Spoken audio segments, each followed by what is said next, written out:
Hello, everybody. Welcome to Roll for Combat Live. Maybe he's playing racquetball early. You never know with Derik.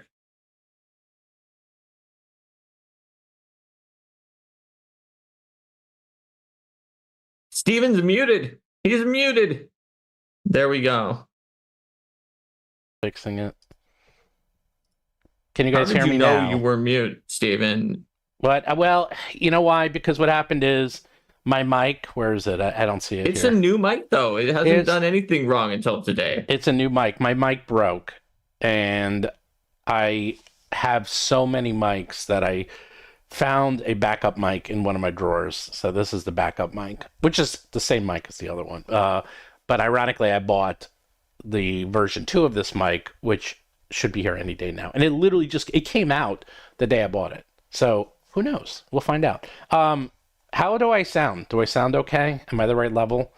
You said it sounded okay to me the entire time, at least. Okay. There's not like, but the other mic was having bumping. Like it sounds like it would be constantly hitting something. I think that was like a wire or something. I don't know. Anyhow. Well, Derik might be joining us. He was supposed to join us, but he's disappeared. So I have to imagine he's busy ranting and raving about something. In the meantime, you have the two of us. And before we get right into the topic, I have a couple of news. Not news, I have updates. I'm just going to go through some updates. First of all, the bookcase is complete, as you can see. If you've been watching the show, Mark, you've seen over the years the bookcase is slowly... it's been growing and growing to take over the wall, and now there's nowhere left to go. Yeah, I'm not going to move my camera, but my desk is a big L. It's a huge L, and there's no more. I could fit 2 more if I removed the desk. I was thinking I could move the desk up, but I got enough things here. But now I have so many bookshelves. Do you want to hear the funniest part? Okay. No one in my family has noticed the bookshelf has grown. They didn't even notice that the bookshelves are creeping along? Or are they just like, that's Steve's room. Yep. We're just going to let him have that room. Yep. We don't care about that room. No one noticed. Now I'm sitting here, I'm like, did anyone notice the bookshelf just keeps getting, like, no one ever said anything. And then, like, no one noticed it. And then I even Ted mentioned it. They're like, it is? Like, it's fascinating. Just because you ever see that video, that famous video where, like, the people are passing the basketball? Yeah, with the gorilla. And people are like, oh, count how many times. Like, did you see the gorilla? And it's the same thing. It's like, I was like, oh, the bookshelf, it always was that big, right? Yeah. It's the change blindness effect. Like, you could completely change what was behind you and nobody would notice. Yeah, it's interesting.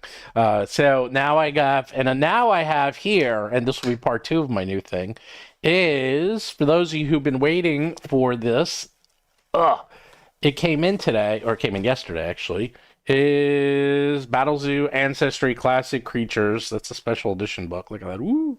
Look at the back of the special edition too. Show the back, Steven. The back is with very the little cool. icons. It's cool. Well, the back also, all of our new special edition books are going to do this, is that we will put the icons. So the dragon book has 1 picture of each family of dragons. So for this, it's 1 of each ancestry. So that's how we're going to be doing it. It's kind of the same. We're going to kind of use the same layout for each one, but it's different. But if you see, you can look up really close. There's like Medusa, and demons, and slime, and oni, and minotaur, and mimic, and intelligent weapon, gremlin, dungeon. I forgot the rest. But there we go. So yeah, this is what it looks like. So those of you who bought this, you're going to get it. And then it's got a cool inside. And of course it has gold and the ribbon, of course. So I got a little, there we go, red ribbon. And then, of course, I got classic creatures. So this is the regular one. This is the one everyone else. So this is coming out in the fall, and everyone who ordered it will get it. And there was a Kickstarter a couple months ago, and people ordered it for Eldamon. And then the Eldamon book is shipping. It's been in the warehouse for a couple weeks. So now it's finally going out. But keep in mind, it's shipping to people who did not add classic creatures. Because if you also have classic creatures, then it's gonna wait for that to get into the warehouse. takes. It's only reached Steven. Like I don't have classic creatures. Only Steven has Well, I classic got creatures. it yesterday. It goes to me first for print, and then wait, I'll do it the other order. I ordered the stamps. Look at that. Oh man. Isn't that cool? So this is if you buy, you can buy these from. Oh, here comes Derik. If you buy these from the post office, you can get these limited edition, framed stamp things. This one isn't. I have a lot of these actually. I collect them kind of, and I have ones from the past that are really nice. This one's okay. Like they used to do an envelope and then actually have the stamp and it canceled on the day of issue with a special cancellation thing, which was really nice. Hold on. Here's Derik. Let's see if we get him in. He's coming. Derik, you have no light. Look at that. Derik in the dark. I know, Derik after dark, man. Look at you. You're so dark. Yeah, well, hold on a sec. And then the piece de resistance. Oh, Derik, look what I got. Oh, there's also a super chat that says, "Don't forget the mimic box." I'm going to share the mimic box in a second. I got the very nice. I got the stamps, but that's not what's cool because I got these too. That's very sick. That's the British stamps. Very nice. I was at the post office today, and I was like, "Hey, do you guys have the D&D stamps?" And they're like, "No, not yet." But I had to go to the post office because it wouldn't fit in my mailbox because I have a very small mailbox. I did get the shirt. Are you wearing it? So. No, I'm not. I'm wearing my. Well, look what I'm wearing. Fantastic. Steven, you said that Derik is thirsty, and everyone is telling you that in chat. Ed is thirsty. Are you thirsty, Derik? Am I thirsty? Hold on. Like, are we saying? You're thirsty. Like Yeah. We're something naughty. Whoop! There you are. Did I spell you right? Why am I thirsty? Oh, yeah. Well, now I'm right. Now he's Derik. Because I have a lot of issues. I told you my mic broke, so that's my backup mic. And whenever you change your mic, of course, nothing works. Sure. And then last but not least, people asked about the dice mimic, and yep, these are actually been shipped, and they're going to be in the warehouse a couple weeks. And mine actually is not what the final one looks like. This is a prototype, and then the final one. Actually, that's on backwards, so it's supposed to be like that. And I also told them this is like, it looks kind of. It's not, you can see it doesn't really look like metal. It kind of looks silvery, so I told them to make it all a little darker, so the actual one looks a little more metallic. But these were a pain. It took them a long time. I'm like, I ordered those right after the Kickstarter, and they have to make them by hand. So, yikes. Who is Thirsty or Thrusty Hillman? He's only the guy Thirsty is the he joined as a Starfinder Society developer at Paizo, and then he switched to Pathfinder Society, then Digital Products, then Starfinder managing creative director, and now he's the associate publisher. So he's done a lot of things over time. You know that book you were talking about last night? He did that. Yeah, well, great book. Yeah, I was digging it. Digging it. Like, yeah, I mean, right here. I would say, pretty crunchy. There's a lot of moving parts. A lot of moving pieces. I just wonder how this works. There's so many. Like, this is what I wonder. Is that okay? Because it's the same. It works with Pathfinder. How many more feats can you come up with, Like, especially because there's androids in this world and androids in Pathfinder. So how are they different? Are they different? Do some of the feats cross over? Some were the same and some were different in the first preview, at least. Okay. So, you can always write more, Steven. I mean, we write ancestries that are much longer than the Paizo ancestries. Yeah, but we write weird ones. Like, they have human and then human again. So android's not weird. Like, what are you talking about? Okay. The android has an ancestry feat that lets you store items in your hand, and then you can basically quick draw it into your hand. That's a glove of storing. Yeah, but that's pretty weird. That's pretty weird. Not. It's an ancestry feat. I think it's weird. All right. Well, okay. So Steven, what about the one? Anyways, let's unravel back off this tangent a little bit. We did have the super chat asking about the mimic, and then maybe we can go towards the main topic. What do you think? Sure. Well, before that, I do want to mention that we are giving out. Did you notice I finished my shelving, Derik? I got it. I know. It's very. It's. I like the stacks of 2024. Well, here we go. That's the thing. Look, I have so many of these. I'm just gonna like make a little fort out of them. I'm giving them away for free every Monday. I will give one out for free. So just like and subscribe. If you like and subscribe this right now, you'll be entered automatically. The other way to enter is if you pre-order and pre-sign up for the Battlezoo Bestiary Elemental Storm, which I have right here. Look at this. I got books everywhere. I'm just full of books. They're coming out of everything I have. My shelf's a little bit in disarray because I'm actually in the process. Let's see if I can turn. So this is my second shelf that has. These are only D&D books. So this shelf is just official D&D books. So everything behind me is not D&D. Everything D&D. Behind me is just not D&D. So I'm still in the process of rearranging because I ran out of room. I bought too many new between all the new RPGs I've been picking up the last couple of years. Tell me about it. I ran out of space. That's why I kept buying more shelves. Now what I'm going to have to do is, because the shelf is out of space, I don't have any more room. It's going to be Hunger Games for the books. Like the best books stay on the shelves. So, anyhow. All right. So and then we have Mark, who lives a Spartan. He's like a monk. Monk Mark. He's got his one picture, the dragons, and that's it. Yeah, I got a couple pieces I need to get framed as well. So I was a little late because I got preoccupied with my job, and then I had to wrap something up there. How dare work get in the way of your fun? I know.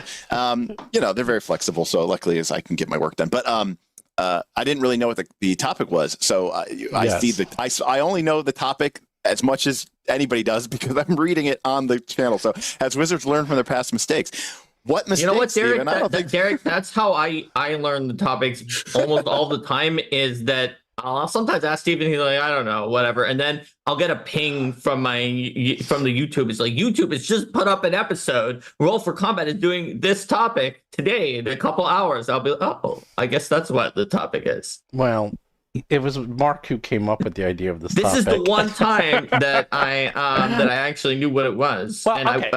I'm going to give you the overview. All right. So here's the overview. Let's go back in time. I'll give the general overview, and then we'll catch everyone up. So first of all, between the beginning of 5th edition and to a year and a half ago, D&D grew up in the age of YouTube and the internet, in the sense that no one was really paying attention to it. And then all of a sudden, people like Matt Covell were posting, and some new channels like D&D Shorts and a whole bunch of others came about. And then we have Critical Role. And then, of course, the biggest thing of all, which is Stranger Things, which is bigger than all of them by far. It was at the time like the biggest show on Netflix of all time, and it just exploded. And D&D before this used to be very fan focused, and they really would go to conventions and they would talk to people, and I'll tell you some stories about that, especially in 4th edition. They were awesome in 4th edition. And then slowly they were pulling back and doing less conventions and doing less fan outreach, yet they were getting bigger and bigger, and they could do no wrong. I remember I would talk to everyone, and everyone loved D&D. They loved Wizards. They loved Hasbro. It was a big old love fest. They love us. They are our friends. They are our buddies, our pals. Then the OGL came out, and boy, did that change on a dime. And then the Pinkertons, and we can, it was mistake after mistake after mistake after mistake. But was it though? It was mistakes because why? What? I mean, I guess I would say it's what was the mistake? Like, I mean, in the sense of like, well, the OGL, which is 2024 going to crash? Are they not going to sell out of every? They'll sell out. Are they not? Is their VTT going to be a crash and burn? No, but they hurt themselves compared to where they would have been if they didn't do that. So compared to replacement strategy, they're unforced errors. And they didn't have to, if they didn't even try that. The OGL, they can say all they want. It didn't hurt them. It hurt them. It hurt them. There's going to be, all I can tell you is Ben Riggs is writing. I've been talking to him at Gen Con, and he's writing his next book. And there's a whole chapter about the OGL in that book. So and he's going through everything that went wrong. And oh boy, there's a lot of unforced errors and a lot of self-inflicted wounds that are mind-boggling. Now, to be completely transparent, okay, I think that the only reason that the OGL debacle was the debacle that it was because of those same forces that you were talking about before. The rise of the YouTuber, right? Your channel, other channels, right? The coverage, the villainization. I think that painted them more into a corner than they might have otherwise been, because the OGL had been changed before the GSL came out, and people were like, this sucks. Remember the OGL? They didn't want to come out with the GSL. They didn't want to come out with an OGL 2.0. The problem was they said the OGL is null and void. Remember, that was the problem. It wasn't that they were coming out with a new one. They could have done that at any time. It's that they decided that as of today, you can't use the OGL anymore, and everything that came out with the OGL is no longer valid. That was the problem, because it's like, well, no, that's not true. And B, that's not true. So that if it was not true, and it never was true, then why did anybody care? Because you would probably have to go to court if they wanted to say it was true, right? So then it was true? No, it wasn't. In legal terms, nothing is either true or not, right? It's just something that you can try to prove at a court, and you probably would win, but then it would take a while, and there are other issues. Remember, with Warhammer, Space Marines were not protectable. Right. The company that proved that won a Pyrrhic victory in court when they died, despite winning the case. Right. That was always sort of the weird part for me. Is like, there was all this sort of like, they're in the wrong and we don't have anything to worry about. But then everybody was worried about it. So it was always kind of like this very strange juxtaposition. Because I think that you're making it seem like an either or. I don't think people said they're in the wrong, we don't have anything to worry about. I think people said they're in the wrong, and so we do have something to worry about. And as a result of these actions and the result of the community's backlash, D&D is more open and free than it ever has been. Yes, in some ways, yes. Yeah. So, all's well that ends well? Yes. Well, that's why this episode is called Has Wizards Learned from Their Past Mistakes, right? Right. We're actually looking at that. And keep in mind, what really happened with the OGL, and they're going to talk about that in the book, and I'm going to talk about it as well more in the book, is that they thought they could pick on the small publishers, but I think they literally just forgot that some of the bigger publishers, including Paizo, uses the OGL, and Paizo is owned by Lisa Stevens, who was the number. Couldn't have forgotten that. According to the sources, that this came directly from Chris Cox himself, the CEO.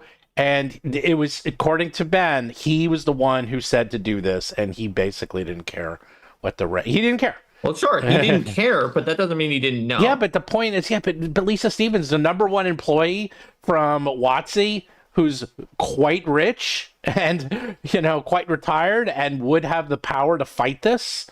Like this was not going to go without a pretty big fight. And this wasn't going to just, because they were usually trying to bully the small creators. Remember, it's like they gave especially the medium-sized creators. Yeah, that's who they were trying to have sign this over the Christmas break, and basically gave them like a week and a half to sign it, and that was it. It was either take it or leave it. And I'm like, you don't do that. Like, they didn't even present it to Paizo. They didn't even give it to like any of the medium size, the bigger creators. They only gave it to the small to mediums, and that's it. Anyhow. Yeah. So my theory on this, Stephen, and it's connected to what you said of that it came from Chris Cox, and he wasn't going to take no for an answer, and we'll see how that connects with some of the other things you're saying here.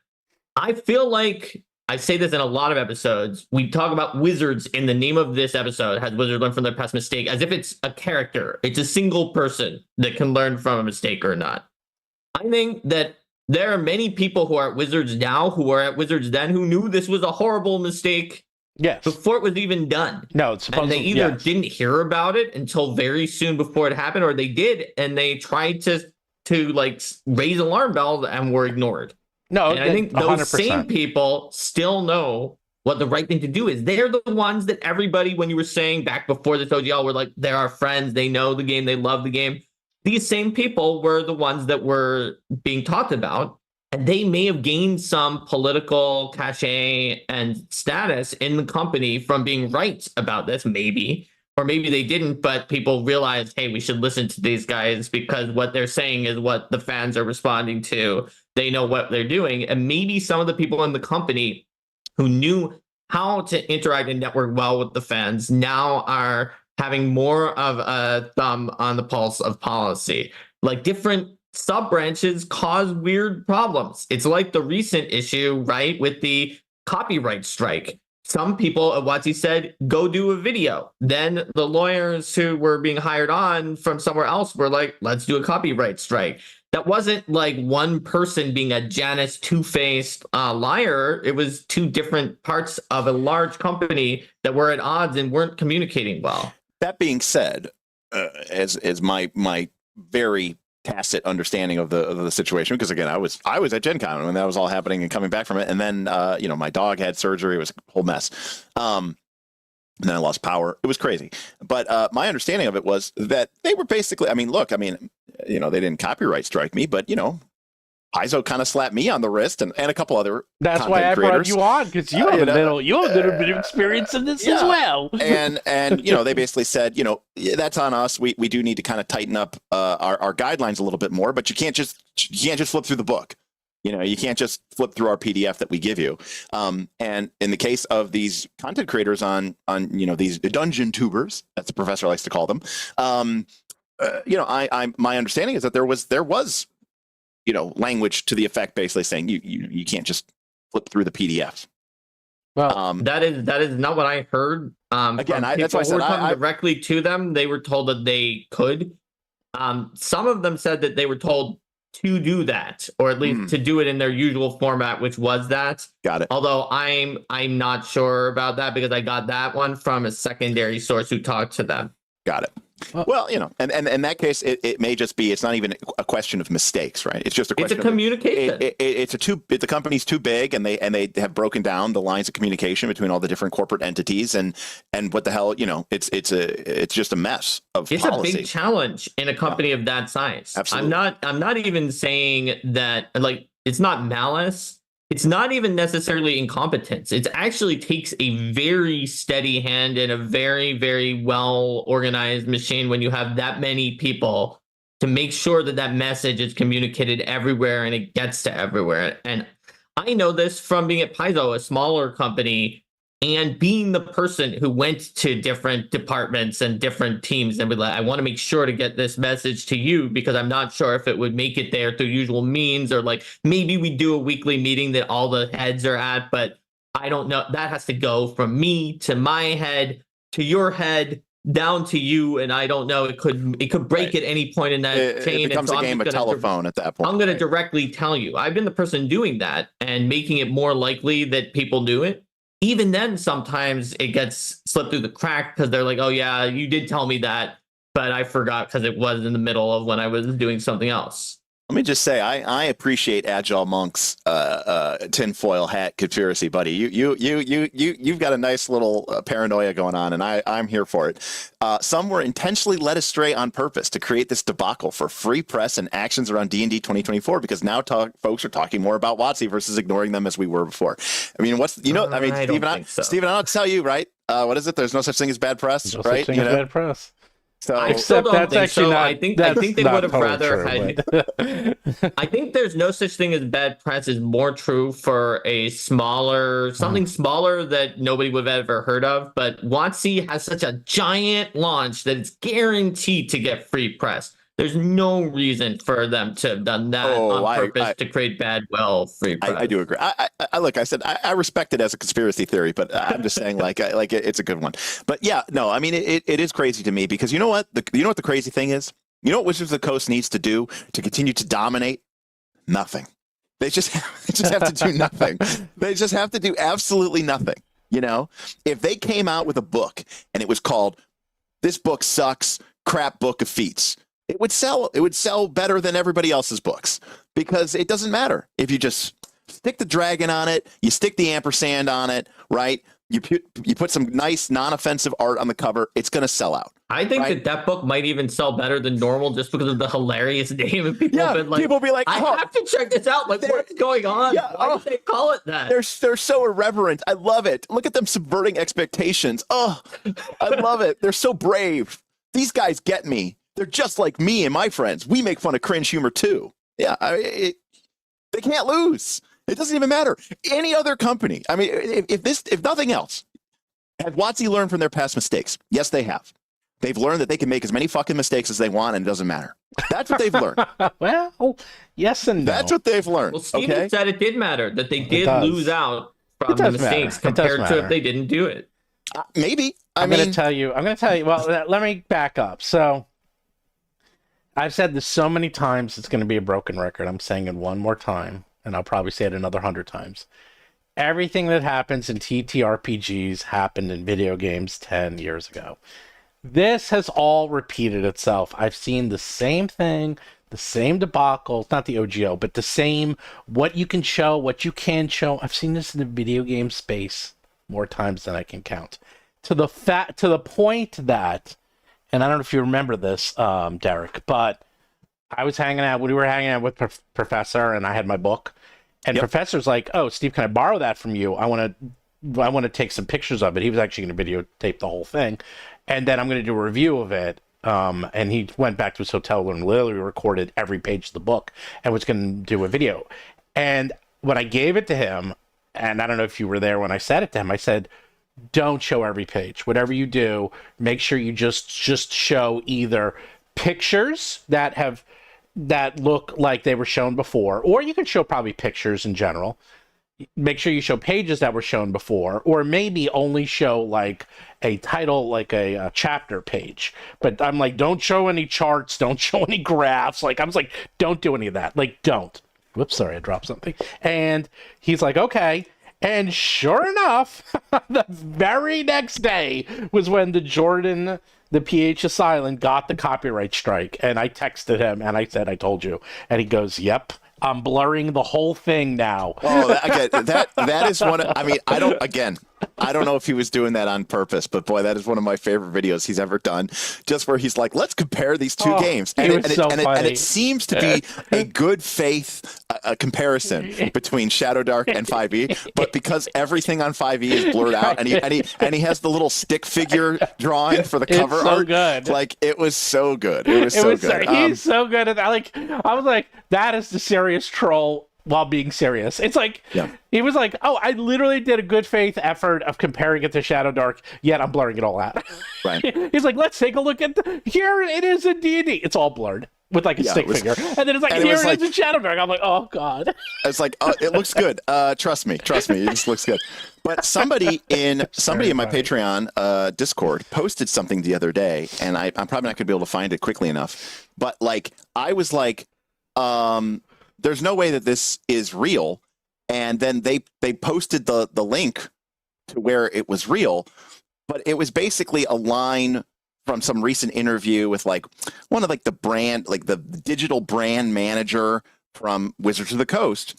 And they were describing, and again, I thought this person was trolling me, the patron, but they linked me to the article. And basically at the article, they were like, we want people to, when a new book comes out, he said, if you'll forgive my comparison, I'm going to make, it's a dirty Magic the Gathering. It's like Magic the Gathering. When a new card comes out that's strictly better than an old card, and all the players think, I got to get a copy of that card. He's like, that's what we want to do with D&D in the future, right? We want to, come out with a new book and all the players go, oh, this is way better. I got to have it. And I was like, holy shit, that is aggressive. That is aggressive video game style, power creep. And is that a real quote, or is that just okay? No, it really is. I'm looking for it now because I want to pull it up. Okay. I don't know. To me, that's something I don't want to do in general for game design. I'd rather have something be cool and new and something you could never do before that goes into a new space, rather than going back to an old space and just making it better so that you're just kind of better than the new player who just joined the game by virtue of like doing the research and finding the strictly better stuff. By the way, one of my patrons just DM'd me it to me. So let me pull it up. All right. So this was an interview. This was an interview with Jess Lanzillo. Yeah. She is the VP of franchise and product for Dungeons and Dragons, talking about the game's future, along with whether by the company, blah blah blah blah blah. She's very cool, by the way. She actually, I think, saved Magic, and now she's let me scroll down to this. She says she's a hardcore gamer. She goes, one final question for Lanzillo brought us back to the new core rulebooks and what she hopes fans would take away from it and future products. Quote, I'll use filthy Magic terminology first, but when you have a Magic card and it's great and you love it in your deck, and then a new one comes out and it's strictly better, you're going to want to use that, Lanzillo said. And I think that's what we want to see with our core rulebooks. We want folks to look at the Warlock and think it's sick and say, of course we're going to use this Warlock. The Blob of Annihilation has a skull of a god inside of it. That's pretty amazing. Oh, okay. Hold on. Time out. This isn't for expansion books. This is for doing a remaster or a new edition. That is I no longer have any problem with that phraseology being used for a remaster or a new edition, because you might want to do an upgrade on certain things in a new edition. You might be like, yeah, this thing was cool, people liked it, but it wasn't performing up to standard, so you're going to boost it. That is a time when you do things like that, in my opinion. So I think that there's no problem with that mindset. In fact, it could be a very good idea for a new. I think you're being very overly optimistic there, because I think they are. I think they are going to try to just power creep it and make it more compelling and get people to buy and figure out ways to microtransactionify it. And why wouldn't they? Because you know what? Somebody links something. There's this really great gay guy. He's like a game designer. And he does these little whiteboards, and he goes, you want me to tell you the problem with microtransactions? I saw this. It was like a 5-10 second TikTok. He goes, I worked on StarCraft 2. This is the game designer, not me, this game designer. He goes, I worked on StarCraft 2 for 2 years, 2 years of overtime. I put, me and my team of whatever. He goes, World of Warcraft, when they released the Sparkly Pony, mount, it was $14.99 microtransaction. The Sparkly Pony mount made more money than all of StarCraft 2. And he goes, the problem with this shitty digital microtransactions is that you all keep buying it. You love it. You can't get enough of it. So, it's like if they come out with this stuff and people buy it, then they're doing the right thing. So we had a super chat from Agile Monk that said, this is some love for the channel. Today's trifecta is most excellent, legitimate debate. Big surprise coming from Hasbro IP attorneys, internal and contract, second Q25. Be ready. That's what it said. Oh. I want to give me a little more info, Agile. I'm very curious. I mean, your timing isn't wrong, because by then all 3 books would be out. They did say they're going to put everything. Well, they said they were making an SRD 5.2, but what they can do is put very little in the SRD. But I'm not sure what they can really do that, see, they already put enough into Creative Commons, so I'm not sure what they could actually do in terms of, they can always protect their IPs. Now you got me thinking of what they could possibly do. You kind of threw me off my game here. What could they possibly do? I don't think there's a lot they can really do. Well, anyhow, I won't even get into that. But let me talk about a little bit of what has been happening since. And this is actually what I wanted to talk about. Is that... Okay, so since this all came about, they were making inroads to actually... Like, for example, the YouTubers never, ever heard from D&D and WoTC, ever. And suddenly they were. For like the first time ever, they were actually hearing from the D&D team.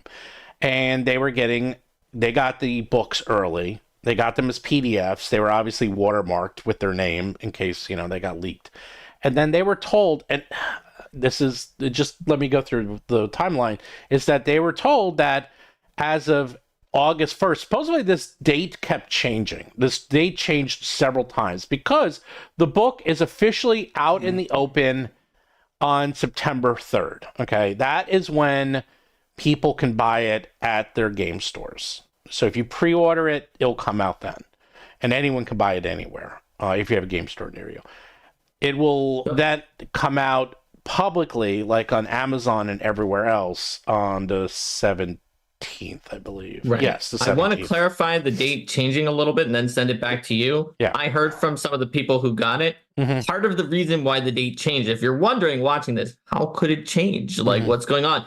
Is that there were multiple communications sent in waves, and sometimes from different people at WoTC that were sent to different content creators, sometimes with contradictory dates or contradictory instructions from each other. Yes, they were getting different things. And I actually probably know why, is that they, according to my, what are called, sources, but from what I gathered, is they got these very early. They got enough of these early, and they decided, you know what, we're just going to sell these at Gen Con. Like, it was one of those, they called an audible and said, because this was really added late to the schedule and to the system. And I think they just said, you know what, maybe let's just start selling them, and we'll just sell 3,000 copies and give them out and try to generate buzz. But by doing that, it messed up everyone's schedule, because suddenly they had to tell the YouTubers, because you can't have it both ways. You can't have it, okay, first of all, the way NDAs work is they only work if the information is not released to the public. So let's just say they made all the YouTubers sign an NDA saying you can't talk about this book. Which, by the way, some of them did and some of them didn't, is what I heard. Yes, some of them and some of them didn't. However, and the NDA says you can't talk about the book until September 3rd. Fine. However, they then released the book in public on October 1st. November 1st. Is the NDA valid anymore? No, it is not, because now it's out in the public. However, would these people risk validating the NDA to either A, possibly get sued by Wizard and show, yes, they were in the right, or B, just they now say, oh, you violated the NDA, we won't do anything, but we're not sending you anything anymore. I'm assuming you saw the thing with the Disney lawsuit and the arbitration from the Disney Plus. No. Which one? No, what's that? A doctor's wife just died at Disney World after consuming shellfish in a dish that was supposed to not have shellfish for allergens. Yeah, I did see that. And they sued them, and Disney used their expired Disney Plus service agreement from like 7 years ago that basically says, if there's a dispute, you have to use third-party arbitration. You can't use the courts. Yeah. And they are using that and saying that applies to them in perpetuity for all things Disney forever. What? Yeah. Well, did they win in the court to get it to arbitration? Because presumably they had to go to the court to try court to try to do that and push it into arbitration. I have no idea, but the House of Mouse always wins. So House of Mouse is next level. It's like, in terms of lawyers, you have like the U.S. government is at the very top, and then you have like I don't know if I would put Microsoft and Google and Facebook, but I'd probably put Disney above them. And then you have like the tech bros. But I'd even put Disney above the tech bros. That's Disney you do not fool around with. Anyhow, so that was going on. But then, and I really wish you went with me, Derik. Oh, it wasn't Derik. Was it you, Derik, who I asked to go to the conference, or was it Professor Dungeon Master? Oh, it was Professor Dungeon Master. So I got invited to the WoTC conference on Wednesday, the day before Gen Con started, and it was the preview event. And some other YouTube channels have talked about this. Now, let me just put on my bragging hat. Okay, it's not a really bragging hat. I've been told. Is that like a different hat, or is that just what you normally wear? It's what I normally wear. It's just a different color. Tell me when it's off. That's the exception. Here, I'm putting on. There we go. It's my hat from. Lost my mic. It's my Kiwi hat that Adam, my son, got from me when he went to New Zealand. Oh, it's really tight because I have a huge head. Oh, there we go. Oh, it's still too tight. Here we go. It's my bragging hat. Bragging hat has been revoked. Okay. Bragging hat. No, well, I have been to a lot of these video game conference events, especially when I was at E3. They are really fun and they're really good. I've been to Microsoft events, I've been Sony and Nintendo events. Microsoft flew me out once for like Spore and for Command and Conquer, and those are some stories, let me tell you. Whew, those are fun. And they wine and dine you and they do a lot of stuff. I went to this event, and as someone who's been to many of these events, and from what I could tell, I think everyone in that room has been to probably 0 to 1 of those events in their lives.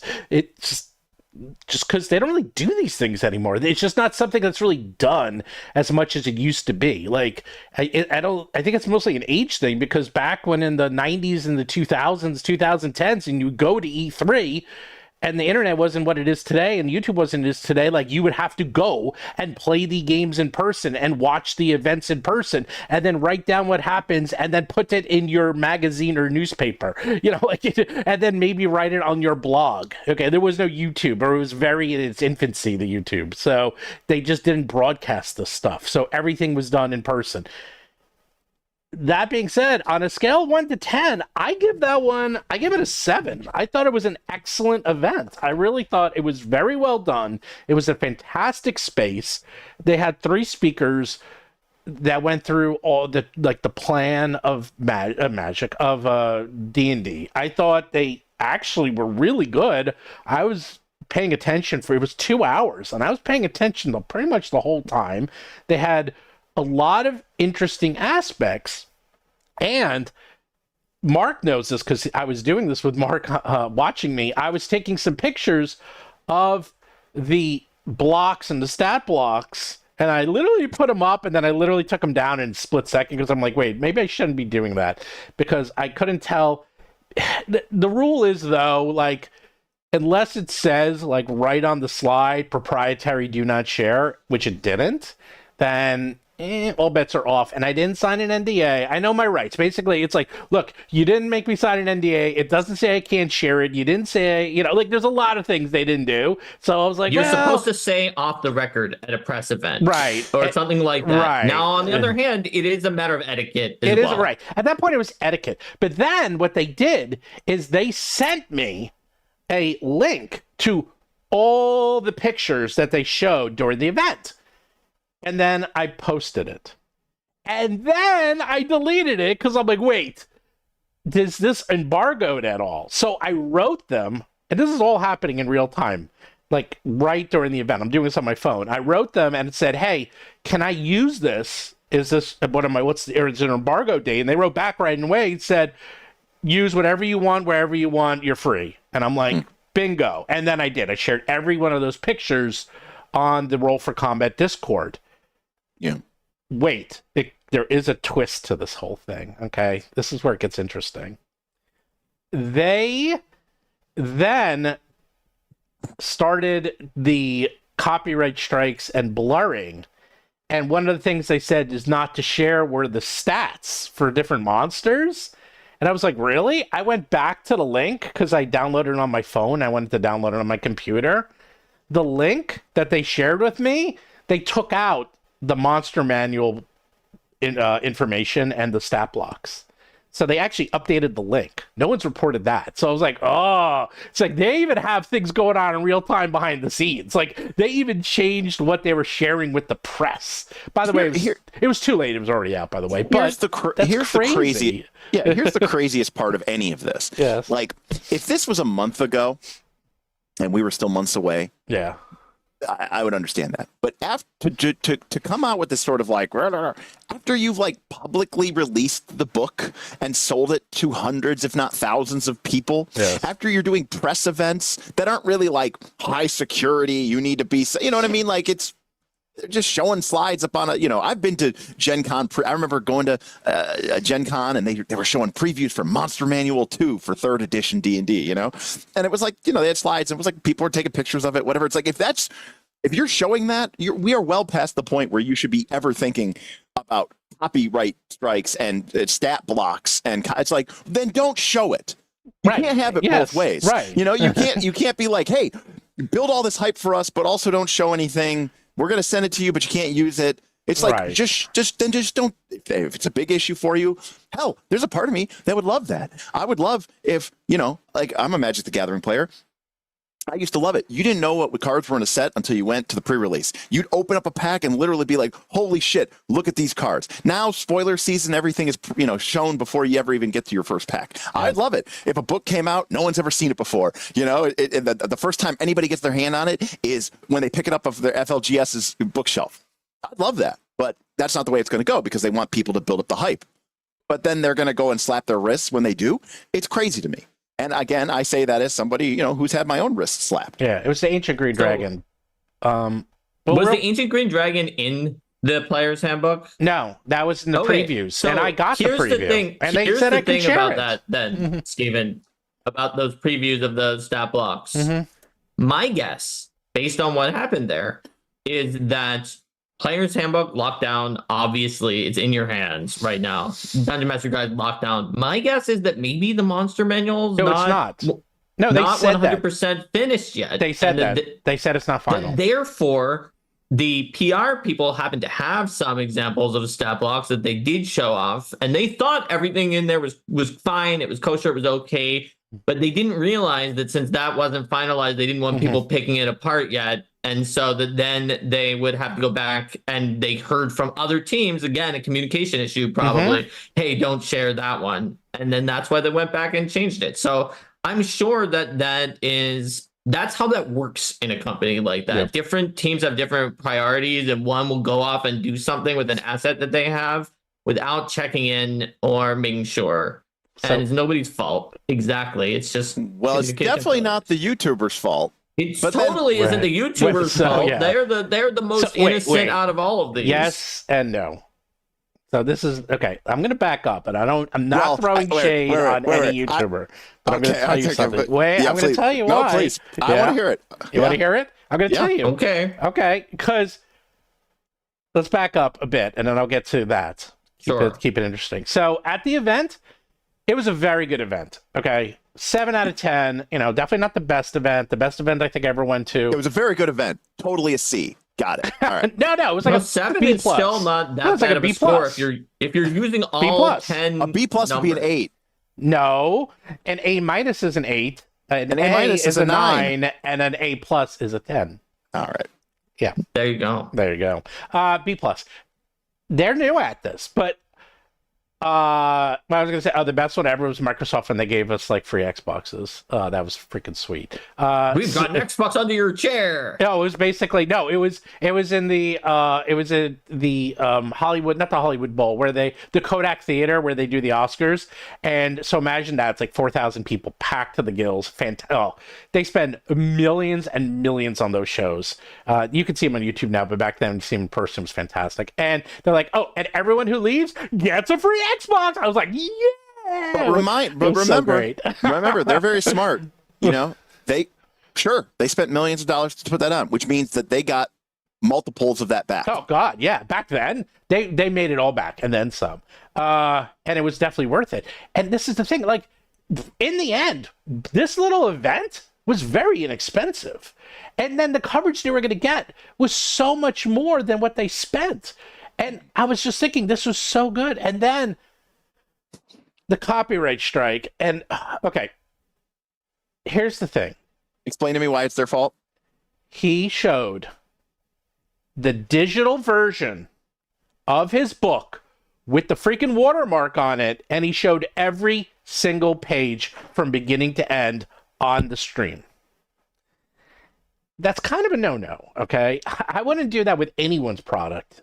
That's I don't know if there's a legal standing for it. I have to ask my lawyer, but whenever you show a product, that's like saying, oh, let's review this movie and let's watch the entire movie that's now out in the theaters together while I review it.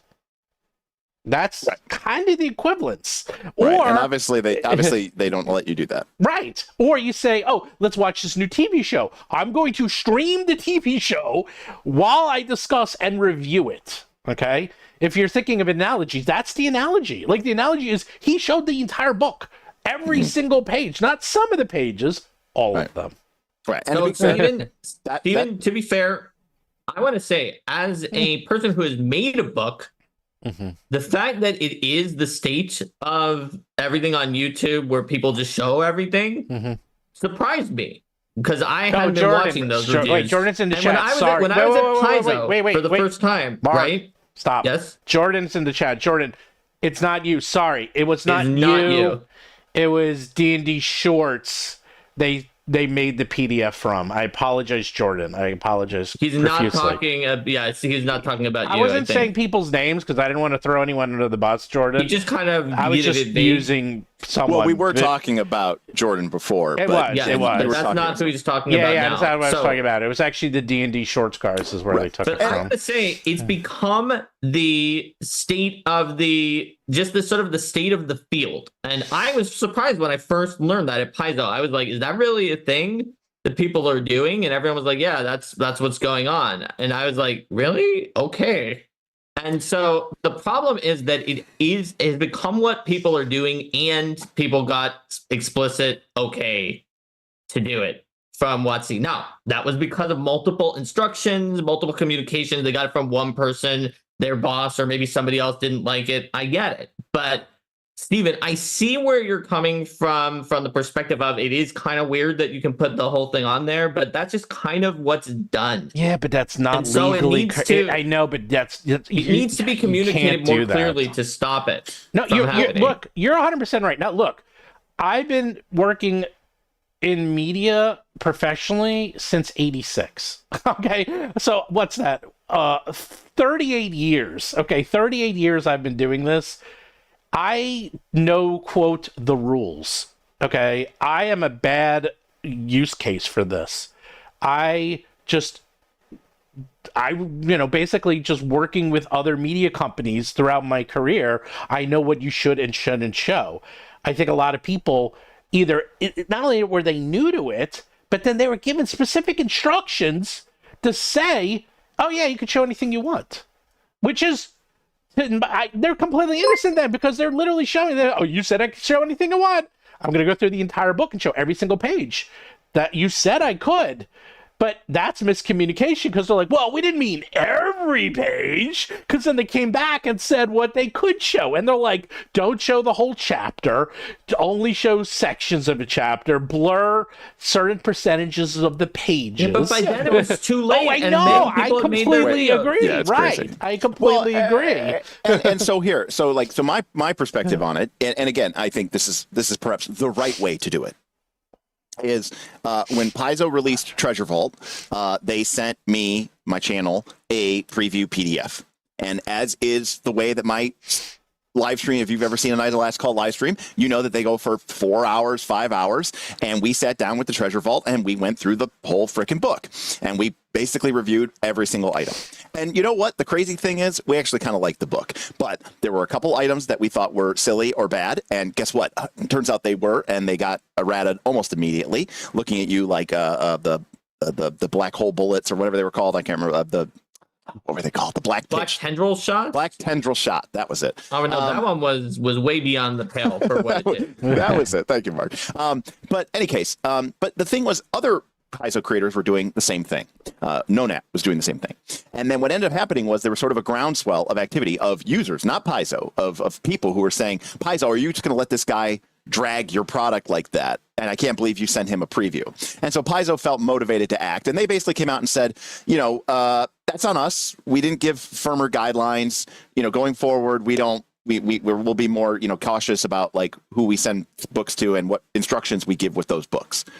And the thing that was a little biased was that, there was not really anything said about any of the other people who were talking about the books. There was stuff said about us because we showed the book, but so did everybody else. But we just showed the book and had some negative critiques.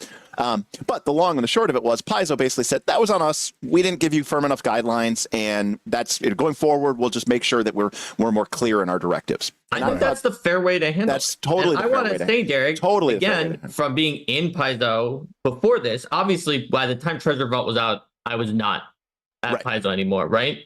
Now, my name's on it. I wrote a lot of things that are in the book, but I was not quite there anymore. Wait. At my time that was in Paizo, there were communications about this. There were many people at Paizo who thought that maybe the entire book should not be shown. This was before your review or any of that stuff, Derik. But it takes some amount of political capital to go to other teams and be like, hey, can you put a rule to do this when that's just what everybody's doing? And it's like, do you want to be the Grinch with these videos and users want to see them and whatever? So my guess is that the user generated groundswell that came maybe off of your video or whatever just helped bolster voices in Paizo who didn't have any problem with you, Derik, but just generally didn't want all the pages to be shown. And it was a good time to change that policy and not be like, the story wasn't Grinch Paizo isn't allowing people to show the pages. It was that like, oh yeah, this review that some of the users didn't like has caused Paizo to change the thing. It's the story sounds a little bit better from that, I think, but in reality, it's more complicated than that. Yeah. Right. And again, I was never, some of my subscribers and patrons were like, this is an outrage. And I was like, no, it's fine. Like, we literally just clicked through their whole PDF. And to Steven's point, like, yeah, that just doesn't feel right. I mean, to a certain extent. But again, don't give me the PDF then. I don't know what to tell you. It's kind of like if it's that big of an issue to you, then control what you send out. No, you see, this is it. It's like, I think it's a combination that some of the YouTubers are new to this. And I met the people working there in the PR company, and they're in their 20s, and they're new to it too. It's just like, it's just a lot of new people, a lot of miscommunication. And then let's layer in one more thing there. I talk to my lawyer every single day. Every day. It's not a day I don't go by that I don't talk to my lawyer, literally. I can confirm that, but then again, you were dealing with some other stuff. Oh, well, you were at Gen Con with me, and I was literally talking to my lawyer on the phone every day. Yes. I know a lot pretty well. And his wife, his kids, maybe every few days if he's on vacation. No way. I talk to my lawyer way more than I talk to my kids or my wife. He's way past those people, let me tell you. And I got a lot of stuff going on. And but I don't remember where I was going with this. I wasn't talking about the lawyers. You were talking about the way that the thing with wait. Every page. The lawyers were doing their job. The lawyer's job is to look for, basically piracy or people like doing certain things illegally, and we'll get into all that, but that's their job. And so someone just didn't communicate to the lawyers about this. So weirdly, they kind of were not, I'd say innocent, but they did what they were supposed to do. Someone told them to do this. They did it. Someone should have also told them not to do it for these specific people. So it's just a lot of bad miscommunication.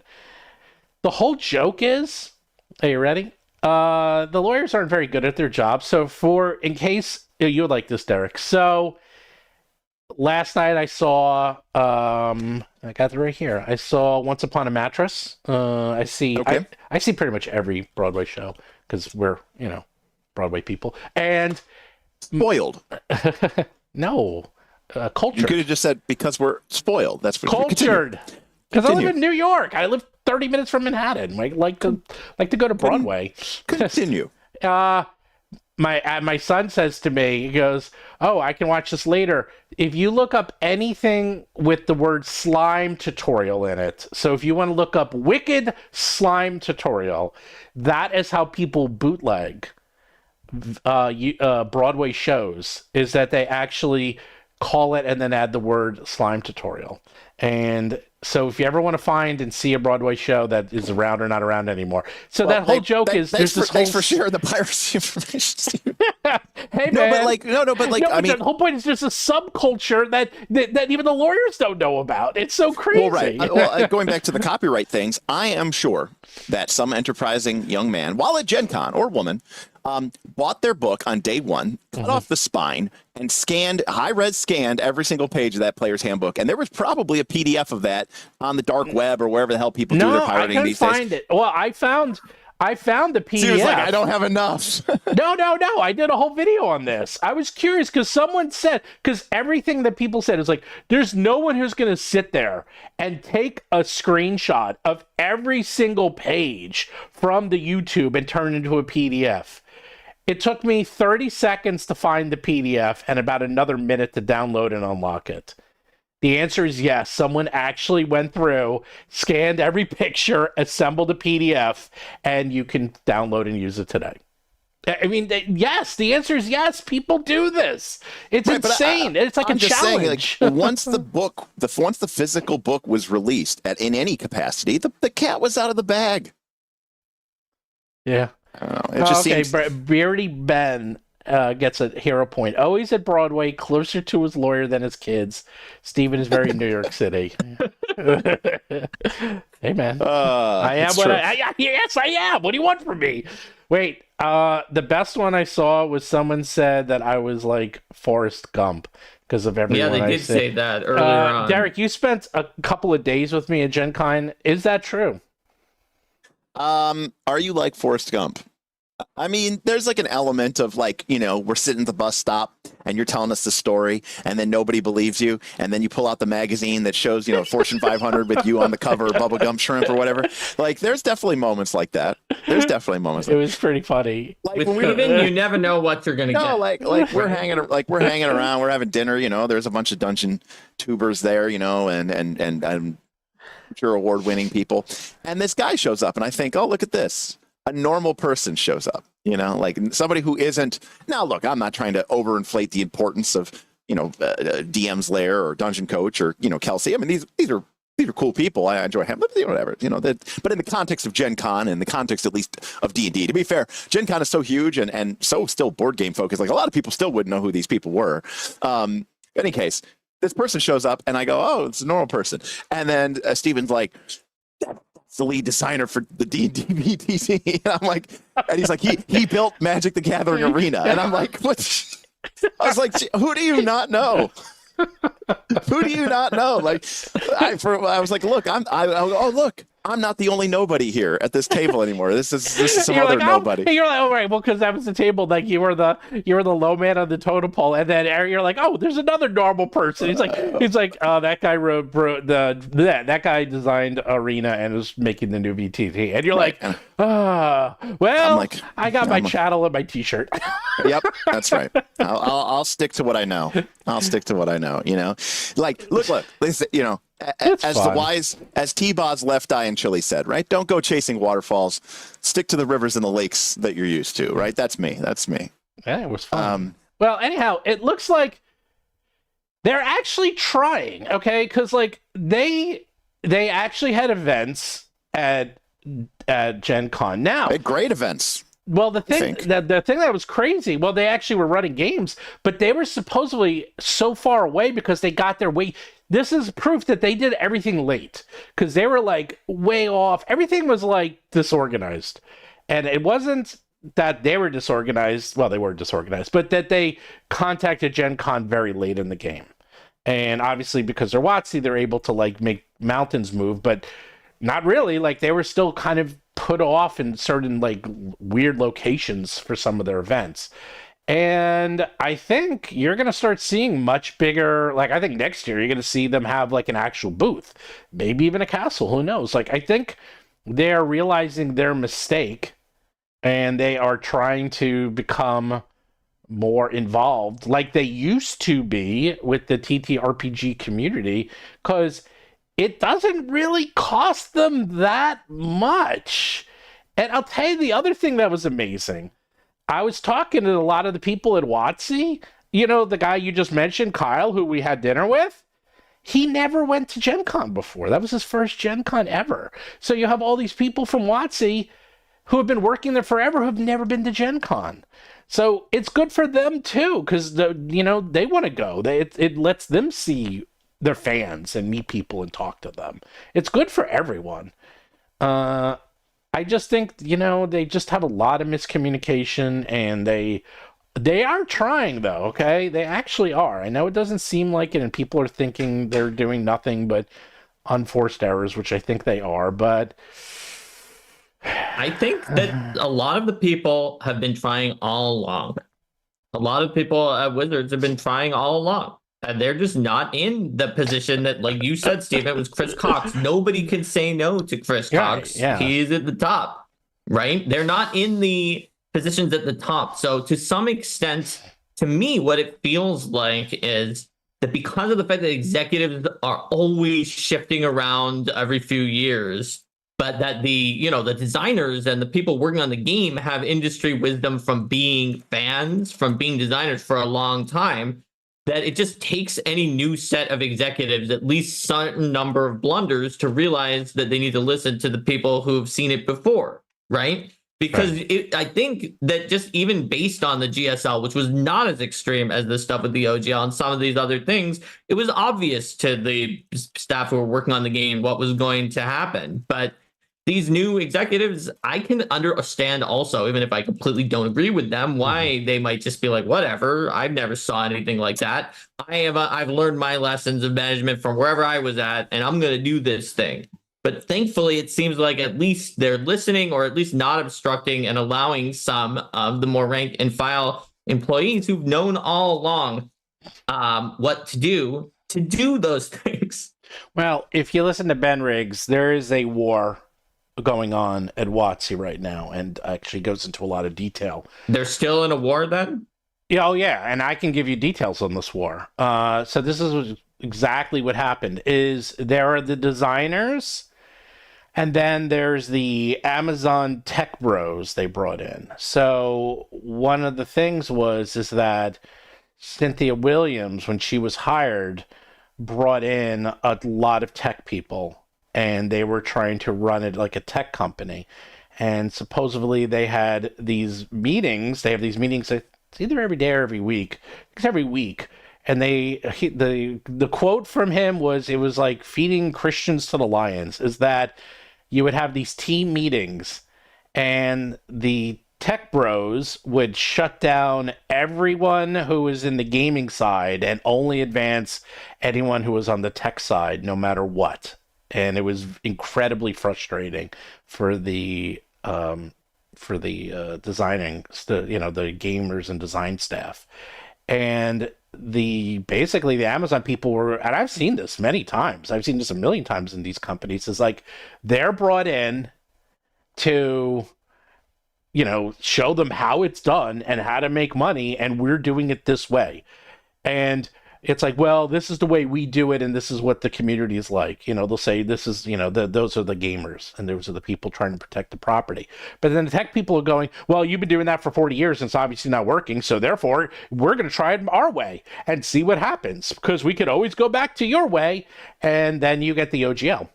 Like, seriously, I'm really simplifying it, but this is what is happening, and still happening at WoTC, according to what Ben has been reporting. We'll have to see what Ben puts out, what sources Ben has, like whether they're reliable. But he's sometimes had them before, and it does match some of the things we heard about some people who were like kind of the corporate or techie side people being pro the new OGL. Well, the good news, well, not the good news, but the reason is that he found every single person who was fired and has been interviewing them and getting a gold mine of stuff, basically, because there was a lot of people who were fired. And what was really fascinating was a couple of months ago, right around Christmas, they fired pretty much their whole book division at WoTC. At D&D, and I was like, what? At first I didn't think much of it, because I was like, well, there's a lot of, they have other divisions that can do printing, you know, they do Magic the Gathering, and they're not going to stop printing Magic anytime soon, so they could have moved that on to the Magic side if they wanted to, and just have them do printing the books. But according to Dan, and what he's been saying is that, well, that was part of the larger overall plan to try to go more digital and do less with books. And they are not killing the book division, the publishing division, but they're definitely scaling it down. So this is getting interesting. It's not over yet. It's not over yet. But again, it's like it feels like they're trying, but they're still being torn apart from the inside, from everything I've been hearing from all these weird sources. By the way, we did have a super chat. I totally forgot. And we had another one a while ago. Was it Karmura Jitsui? Karamu Jitsu Said for $5. This isn't just normal piracy. This is advanced piracy with a capital A, capital P. That was. A really early stream. Now, this is when we normally do the stream. I think this is our normal time. Yeah, this is our normal time. If you have any questions, ask them. Super chats will always be answered. Do like and subscribe. Anyone who likes and subscribes and leaves a comment could be in the running every week. I'm going to throw out one of these for free. Woo! You can get one. You can get the actual book. Derik doesn't have one, and Derik does not want one. How things have changed. 20 years ago, you drove to Gen Con, you put your hand on the book through the plexiglass, you were stroking it and going through the pages, reading every page, and if you had a cell phone, you'd be taking pictures of it back then, sharing it on the internet, getting copyright stricken down. But times have changed. Yeah. Now you can do it from the comfort of your own home. Getting copyright. I'll pick up a copy from my FLGS when it comes out. You know, and then I'm sure I'll take a look at it at some point. Yeah, you'll add it, and then we're gonna play a game. You and I are gonna play. That's your new thing, right? What's that? That's the new Knights of Last Call is 5e, right? Oh no, no. But No? Look, I mean, we do free market. It's worth it. It's worth it. if you're willing to crack the plastic, buddy. You could rewrap it pretty easily. No one would know. Yeah, and then punch out all the stuff. That I'm not doing. I'm not touching that. But I don't know. I mean, what do you guys think? I think, look, they're starting to try, and behind the scenes, they have been reaching out to me. I know, believe it or not. Oh, I didn't tell you about the best part. I forgot. Are you ready? So we all got a free player's handbook. And by the way, I called that one too. Remember I said, I'm like, because at the time I didn't have one. Now I have too many. But then I was like, I bet you $1,000 that at this press event, they're going to give us a player's handbook. You were right. Because I remember talking about whether or not you would get one or not, in terms of like whether you wanted to send one to me. Right. Or something like that, and you're like, I think I'm gonna get one from this press event. And that's how they started. They said, it's like, and when you leave today, we have a little goodie bag for you, and inside it, everyone's getting the free player's handbook. And I was like, I knew it. And they had good stuff in that. And I got this shirt that I'm wearing, which is fantastic. So Jeremy Crawford was there, and I had him sign it. When I gave him the book and he signed it, the only thing that was better than him signing it was the look he gave me.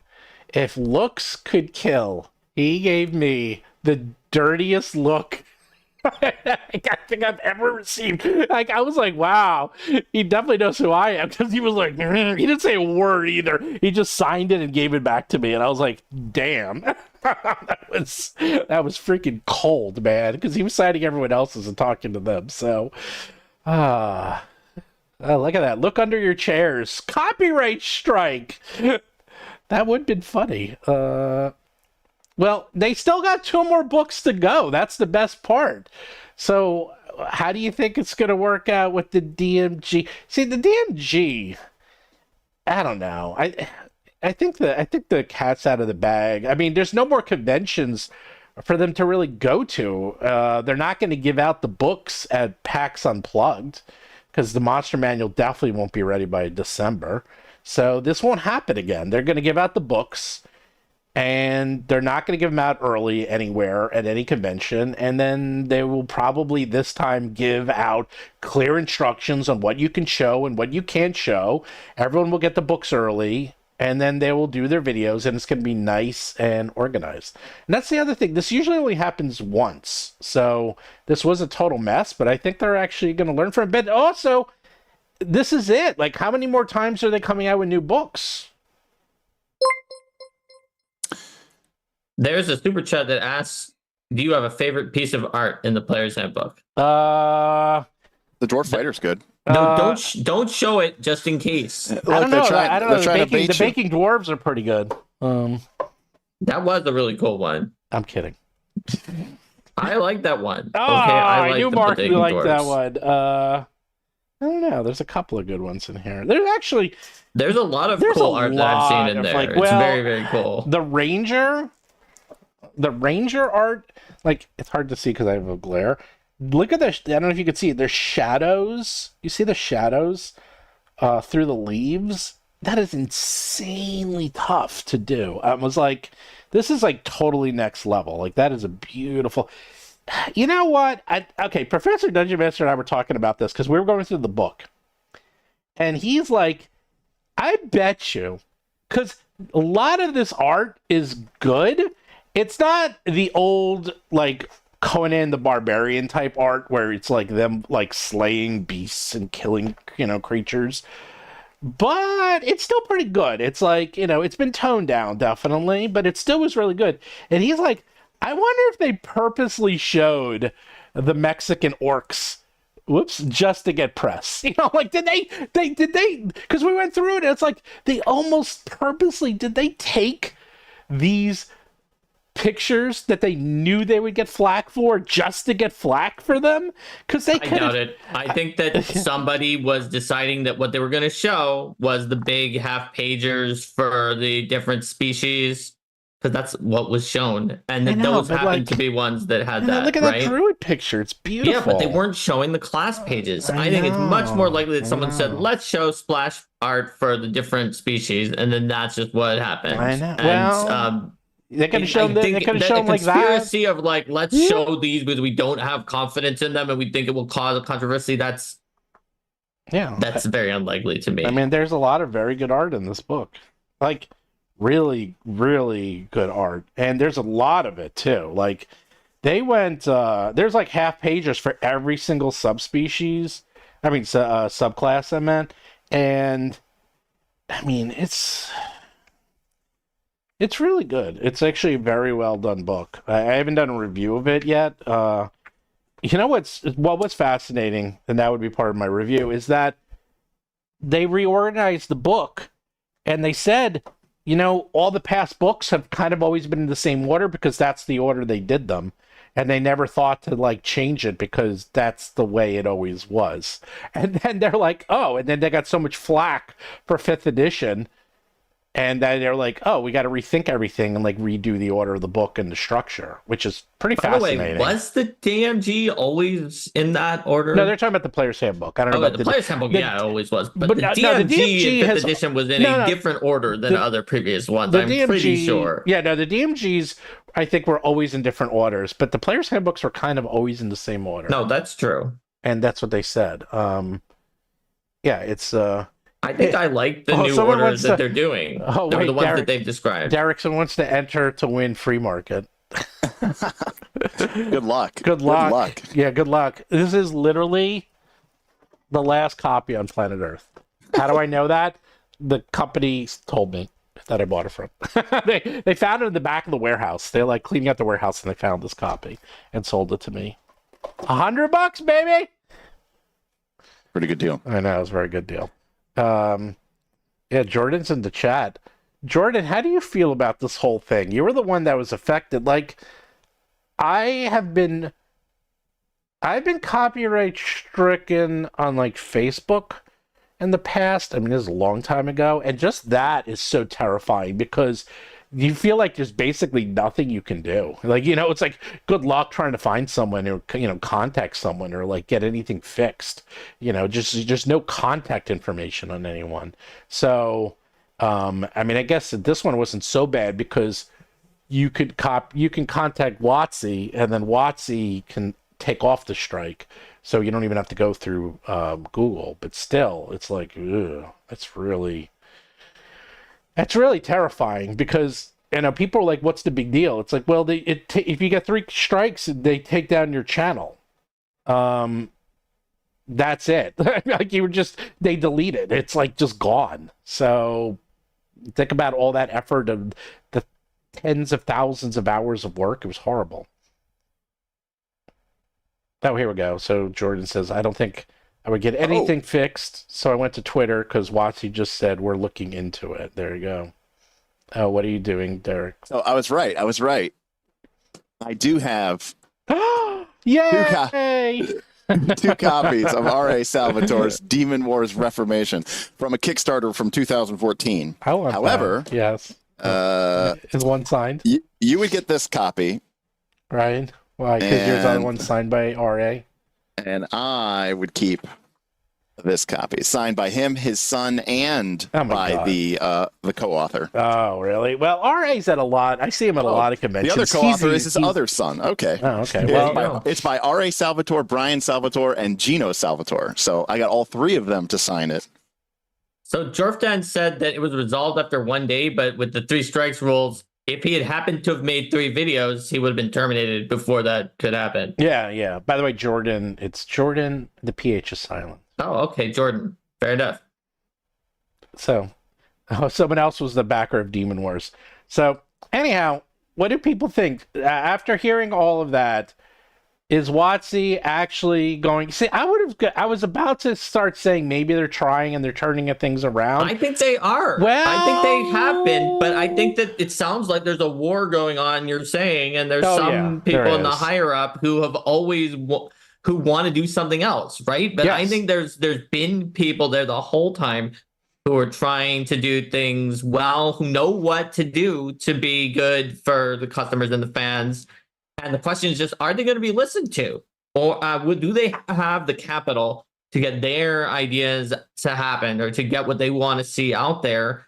And can the company communicate with itself? Because likely in a company like that, the way I describe things, look, I don't know for sure about WoTC, but I do know about Paizo, is that if there's a person there who is doing the work, they would report to their manager, who would go to a meeting. If they're lucky, they only have to go up 1 level for this. Go to a meeting where all the higher up people talk about a whole bunch of stuff. They might get bored. Some of the managers might take lots of good notes. They might have minutes. Some of them might ignore them or not take notes. And then some of the managers will successfully trickle down the information that they received to the people who are supposed to have them. But you have to go up and then down a ladder, and stuff is going to get lost. And until they find a good way to resolve that, I think any company is going to have these communication failures, even if the higher ups are okay with doing things in a way that's more fan friendly. Yeah, well, except when what's his name said that something bad was happening in like Q2 2025. I was like, yeah, but we don't know for sure. I think he's just guessing based on that's when they knew that's when the license is supposed to come out after the monster manual. Yeah, I see. I don't think they already put so much in the Creative Commons is that you can continuously use the older versions of D&D, and I don't know, like someone like us who doesn't really use subclasses or classes directly for our content, it doesn't matter. Like, we make our own content, so we barely use the SRD ourselves.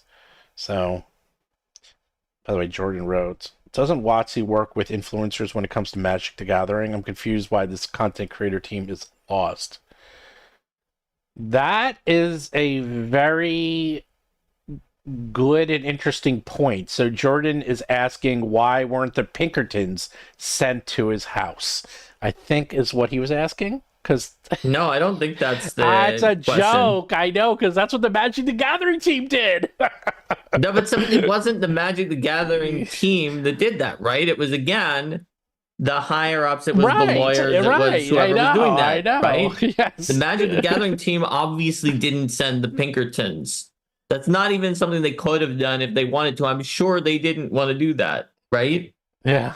I have no idea. Oh, I don't think they're worried about the third-party monster books overtaking their monster book sales. I think, according to they just said the stat blocks aren't done, and they said they're still working on them, and that makes sense. I mean, they said that a couple of times at the conference, so it's actually already out there. So the damage was done, and I've already seen interviews with them talking about it. So too late, and more importantly, can't they just say, oh, this is what the stat blocks look like, work in progress? Can't they give us benefit of the doubt that we'll know what we're looking at? Again, look at the video game world. How many times will you see video game previews and they'll be like, work in progress, this is not final, and people are okay with that? So, let's see. Oh, but they're in the printed book, in the player's handbook, not the final book. Oh, those stat blocks. So he's talking about there are a couple of monster stat blocks in the player's handbook, just a few. But I think they were talking about the specific monsters like the dragon, because, so they do have things like the sprite, the tiger, the wolf, the warhorse, things like that. So they do have some in here. I think they were talking specifically because the dragon, they reworked the dragon significantly on how it fights. So I think they were being specific to the dragon and not specific to the blocks themselves. And also probably the stats and how they would change it, because we took a look at the dragon yesterday and there was a couple of fairly not insignificant changes between the new dragon and the old dragon. So at least because we're doing dragons ourselves, and I have to make sure our dragons, because we're doing like CR30 dragons. So our CR30 dragons have to be tough. And we were suddenly like, oops, they increased the hit points for these like CR20 dragons. So we got to make our dragons even tougher and even stronger. So this has been the longest Derik has not said a word ever. I know. In history. I had some messages I had to respond to. I can see. I can tell when you're being distracted, because it's usually you can't shut him up. Did I cast a silent spell on you, Derik? It's amazing. What can I say? No, it's a whole messy system. It's a whole messy ecosystem. But at the end of the day, copyright strikes and all this other nonsense. I mean, in my very soft view of the hobby, of the industry, it seems like a lot of people that drew a line in the sand and they were never going to cross it. They crossed it. You know what I mean? Like, there's a lot of content creators. And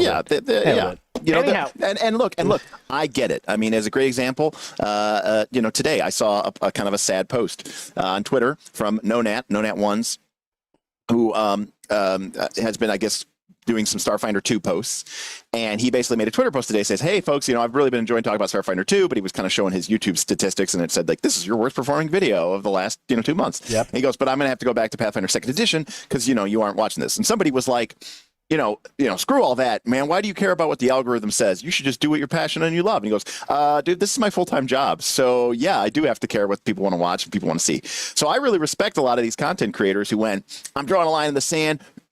Fuck WoTC, let's go something. And then like a month later, they were like, so it turns out that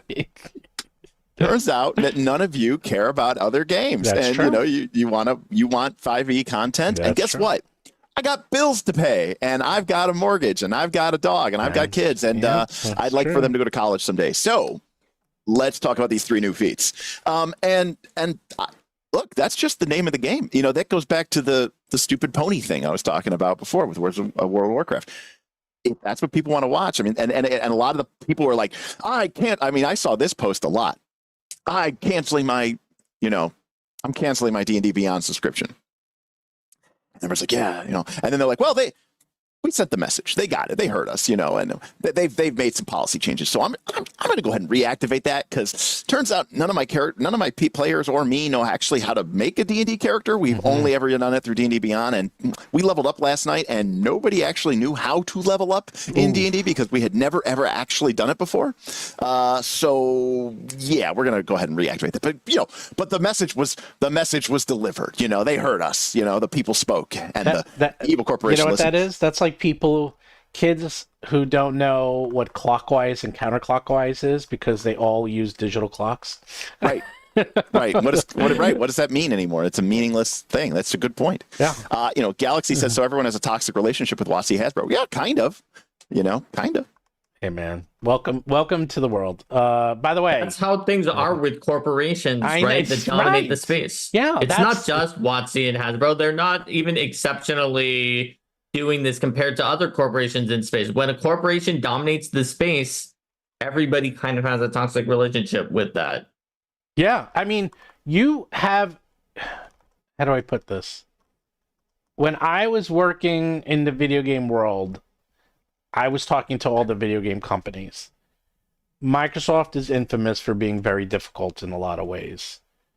They were the best of all the video game companies by a mile. They were great to work with. They were amazing. They would fly us out. The events were great. They were nice. They couldn't be any better. But I was working with individual people. It's not a corporation. These are people in the corporation. That's who I'm working with. It's like maybe 95% of the corporation and everyone else is terrible, but the people I was working with were great. And I had no problems with them whatsoever.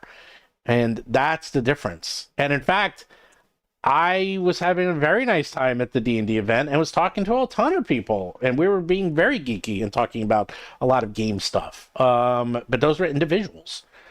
I wanted to switch real quick because now you have something like this. So this is Shadow Dark. This has been shown everywhere, okay? Kelsey doesn't seem to care. Like, this thing is everywhere. People are showing every page. They're talking about it. It's not hurting sales. I mean, she can't keep the book in stock. I mean, well, so she's not WoTC though, right? Yeah, right. Yeah. But this is also where you get into this this space, and I've seen this a lot where people feel a direct connection to the creator, and buying the book is no longer about what is the transactional value of this for me. It's I want to support this person directly with my dollars. I don't need this book. I'm not planning on playing the book. I already own a copy of the book. I already have the PDF, and I don't even need the hardback. But I want, or maybe I have access to 8 pirated copies. But I want this publisher, I want this author to have my money because I want to show them that I am supporting them. And that's kind of the gist behind Patreon. Right, yeah, where in the way that Patreon is supposed to be set up is it's not much like Kickstarter. Patreon is supposed to be set up that you are saying, look, I'm not expecting anything from you, content creator. I just want to support what you're doing. I understand that you're making art or you're making whatever, and that maybe is an unsung, career. But I appreciate you, and here is some cash. Yeah. And so it's not necessarily supposed to be a transactional exchange. So I think there's a lot of people that, a great example of this is like, I don't know what the data is on this, but there's a lot of pay what you want on DriveThruRPG and itch.io in particular. And I'm legitimately curious how many people pay more than the $0 that is the minimum. And my guess is, I think a fair amount. I think a lot of people, I'm not saying they're going to drop $25, but I think there's a lot of people when it's pay what you want that want to support this content creator who are going to go in and say, yeah, here's $3, here's $5, let me buy you a coffee or whatever. So I think that's kind of what that comes down to. It's not just like, I want this content. It's like, I want to support that person. And that's why Kelsey can share it everywhere. And it doesn't matter because that's not even what drives her bottom line. Mm-hmm. Yeah. And Jimmy's right. She doesn't have shareholders. It's true, Jimmy. It's just her. But And here another humble brag. Only 20 of these gold editions in the entire world, and she gave me one. This is my. Wait, this is is that even a better. humble brag? That's not a humble brag. That's a brag. That's a What brag was brag. humble about that brag? It's like a humble. It's like a humble bundle. You know. Look at that top shelf. Look at that. You've got Fabula. Oh, I can't see what's at the bottom, but you've Fabula got Ultima, Fabula into Burning Wheel, into Break, into 5 Modifius, parsecs five from parsecs home, beyond the thing, and then Shadow Dark. Super limited edition, and down here I have Lamentations of the Flame Princess. Flame Princess down here. Yeah. It's surrounded by like a wall of Pathfinder and 5e. It's pretty funny. No, this is my books. These are These are my books. And by the way, your books are Pathfinder and 5e. If you want to support myself and Mark Seifter and have food on our table so we can continue to live and eat, do check out Battlezoo Bestiary Elemental Storm. Look at that cool thing. It's full of lorem ipsum text and blank pages. No, it's actually full of a few step blocks. No, it's actually the other book. It's the first. It's the previous. It's book. the first. Okay. No, it's actually the first battle. It's fake. It's 2 books ago. It's fake. It's a fake book. But it's a fake. I just didn't. I you wanted to know what was You in learned it. the tricks of the trade, kids. It's a fake book, but it actually the front and back are the same. Does it even have the correct credits on the front? Yeah. Oh no, the credits are right. Credits are correct. Yeah, it's the 5e one. I see. No, it's 5e. That's the 5e version. I only printed a few of these, but there are some pretty cool things. In fact, Mark, people are confused. I've been talking to some other 5e creators because we're doing a big ad campaign. They're confused. How does the Monster Hunter work? Because anyone can be a Monster Hunter. They're like, you could be a Wizard Monster Hunter. You can be a Fighter Monster Hunter. Look, you can be. I'm going to tell you this. People are like, huh? I don't necessarily always recommend to be a Wizard Monster Hunter not for every wizard. If you are not someone who likes your physical stats and likes rushing in there, grabbing onto the monster, climbing onto it as it tries to like claw you off its back, you dodge and make it hit itself, or like grab onto its pincer and make it attack its allies or other things like that. Like maybe your wizard can do that. Maybe you have a muscle wizard with high strength and good athletics in Pathfinder 2 or something like that. Maybe it's fine, but you can do it with any class. It's an archetype in Pathfinder 2 and a series of feats in 5e. So anybody can be a monster hunter. I just called it an archetype in 5e. That's all. I mean, it essentially is, but it's not technically because there is no such thing.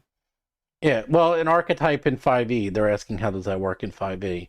Well, the new 5e has a lot more feats, so it's actually easier to implement. So yeah.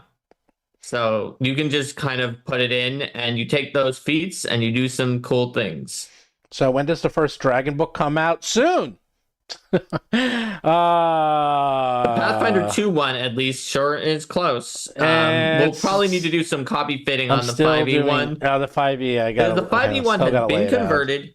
And the extra text that was written to copy fit and to do the stretch goals, which was after the conversion, should be the same in both editions. So that's kind of done-ish. But then it's not going to be exactly the same length. So we'll probably have to cut some of what's there a little or add, depending on whether it's close to adding or subtracting a page. It'll take a little bit for that, I think. Yeah. But Pathfinder 2 is real close, right, Steven? Yeah, For Fairy Dragon, the first book. It's done. I just have to read. So the final push is I have to read the whole book and copy edit and literally every line. And I found a few things already. Yeah. And then it goes through one more step. Actually, the step I'd really wanted to go through is I give it to the Foundry guys, because if anyone finds a mistake, they find the mistake. Because well, they have to, because they have to code it. Right. So if there's any mistake, at least in the rules text, it's guaranteed roughly that they'll find it. Correct. Roughly. Yes. So see, this is where, like I'm a believer that there's new mechanics in Magic where I go, there's no way that this mechanic would have ever existed if like Arena didn't exist. And it's like very clearly obvious that they're designing Magic cards now like for Arena first and paper second. Oh, they're so they use so much headspace, as Mark likes to say. Well, like one of the biggest things you can see is like how the number of different tokens and different things that tokens can make. Obviously in Arena that's trivial, but in paper it's a problem. I wonder how long it is right before the design paradigm shifts until it's like, well, what can we design that would be easy to implement in the VTT? What can we add to the game that would work well in the virtual space? And as someone who's seen the VTT quite a bit, by the way, is it sigil or sigil? Sigil. Yeah. Because my understanding is that the official WoTC pronunciation of the City of Doors is sigil. What? Yes, so I'm pretty sure that the official pronunciation in Planescape for the word sigil when used as the City of Doors is sigil. But since the name of this is sigil, you would have to wonder, is it using the word sigil or is it using the Planescape name sigil? I think it's supposed to be the same, but no one's going to... I like Seagull. Seagull, the City of Doors. I like Seagull better, too. I like Seagull, too. Or Drawsteel. We're never going to stop that. So I think we beat that topic to death. And the end of the story is, in my opinion, is, are they still making unforced errors? Yes. Are they trying? Yes, they are trying. They're actually, I feel there is a big internal fight going on. There's a lot going on behind the scenes. And before, the gamer people were basically getting browbeat into submission by the tech people, and they really weren't having their voices heard.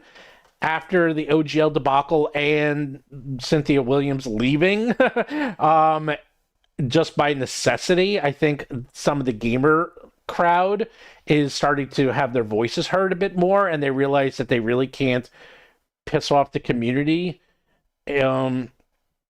What is incredibly more fascinating, and I totally forgot about this aspect I wanted to mention. So for those of you who stayed, you're going to hear the bonus portion. Ooh, the bonus portion. Okay, so the bonus portion is, although yes, I wanted to be president of WoTC, and it would have been glorious because I have a whole plan of how they can make $1 billion, which I'm not going to share with anyone, but I actually have it all planned out, and it would have been beautiful. It would have caused no strife, and it would have added to the hobby, and it would have made everyone happy, including shareholders and gamers. But whatever, I'll do it for myself instead. Although it's going to take a little longer.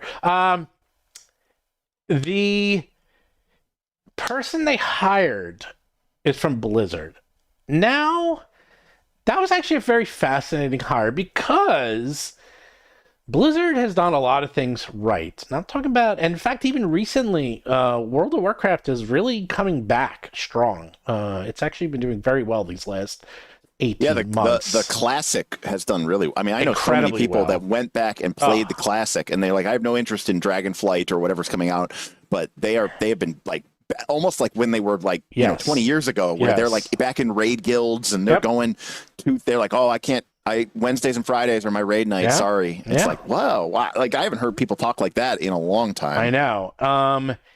And the thing that made Blizzard so popular, I'm going to give you the history. Now, this guy who was hired wasn't here when this happened. And I spoke to my Blizzard friends, and none of them knew him because he was hired after a lot of my friends left, including me. So I don't know anything about him. But I'm going to tell you two stories. The first story I've mentioned once before in the show, but I'll mention it again, is that when they were going to launch and their biggest competition was EverQuest, if you will, they decided, you know what, we need to make sure we get all the guilds, because that's how we're going to convince everyone. We need to get the big fish. We need to get the whales. We need to get the people who talk on, well, back then it was the message boards. Like, the thing is, on the message boards, and I was talking to the guy who was, actually, I was interviewed for that job, was to literally be in charge of the community message boards for World of Warcraft. Didn't do it, but like 0.0001% of the people who play it were like so influential, and they were like 95% of the communication of what was going on in the game, because these people had so much sway, which is really no different in a lot of ways than some YouTubers now, if you think about it. So what they did back then is they did a private event, and they flew all the guilds. They took like the 50 biggest guilds from EverQuest. It was like, I think 30 to 50, and they flew them to Irvine. They set them down. they gave them this like scroll with like gold leaf of like this invitation to come. They paid for their hotels. They sat down, they showed them the game, and then they asked them for their feedback of how they make it better, how they can like you make it as good as possible so you can run your guilds through it and do raids and everything. And then they kept them in the loop. And when World of Warcraft launched, all the guilds moved. They all moved from EverQuest to World of Warcraft. They brought over everyone. They brought over not just thousands of people, but the hardest of the hardcore, the most vocal people in all of the MMO community they brought over. That's always been for me the hardest part of if I was in the MMO business, because in a weird way, yeah, the best customer is the one that paid their monthly subscription fee and never logs on. That's what they call, by the way, their favorite customer. Yeah, their favorite customer. No, right? seriously, that's what they call them. No. Versus the customer who's like, completing all your content. When's the next patch coming out? You guys need to fix this immediately. I can't believe Warlocks need to be buffed by 0.0001% because their DPS is dropping below 100, right? Like they're just creating a lot of work and busy. Meanwhile, you have this huge population of people who go, oh, yeah, I forgot to cancel that last year. Yeah, whatever. I might log on. I'm sure something will come up. And then they forget about it. And they've just like been paying $15.99 a month for 24 months and never logged on. That's like their favorite customer. That's the best customer, right? Yeah, is the person who completely gives you money and does nothing and asks for nothing and doesn't ever bother you or use your server space or, is clamoring for new content. They just go, I'll just buy everything and never use it. Yeah, no, okay. They love those. So that was the first thing, and that's where the WoTC has to get better.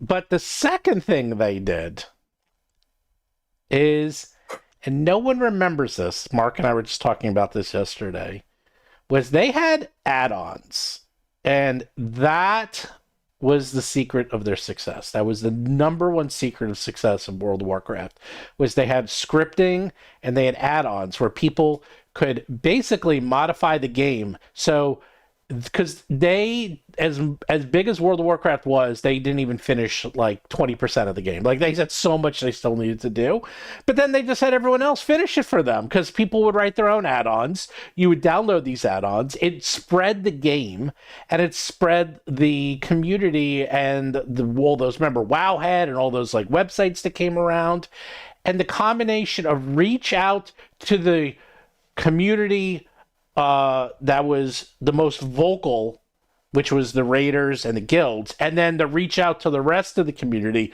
which was the coders and the people who are into actually making add-ons.